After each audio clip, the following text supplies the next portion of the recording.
স্বামীর ঘর থেকে স্বামীর অনুমতি ছাড়া ঘরের বাইরে যাবে না।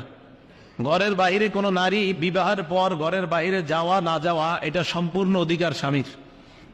আত-তারগীব ওয়াত-তারহীব ৩ নম্বর খণ্ড ১০১ নম্বর পৃষ্ঠা স্পষ্ট বর্ণনা, লা তাখরুজু ওয়া হুয়া কারিহুন। স্ত্রী ঘর থেকে বের হবে না স্বামী অপছন্দ করে, এমন অবস্থায় স্ত্রী ঘর থেকে বের হবে না স্বামীর অনুমতি ছাড়া।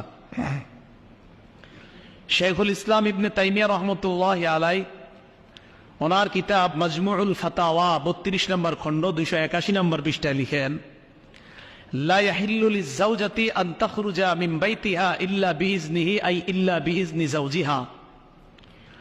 কোন স্ত্রীর জন্য বৈধ নয় তার স্বামীর অনুমতি ছাড়া ঘরের বাহিরে যাওয়া।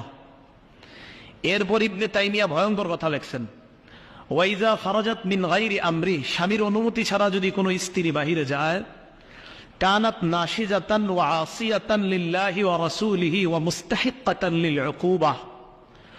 এই নারী অবাধ্য বলে বিবেচিত হবে, আল্লাহ আর তার রাসূলের নাফরমান বলে সাব্যস্ত হবে। মুস্তাহিক্কাতান লিল উকুবাহ, এই নারী শাস্তির যোগ্য বলে বিবেচিত হবে।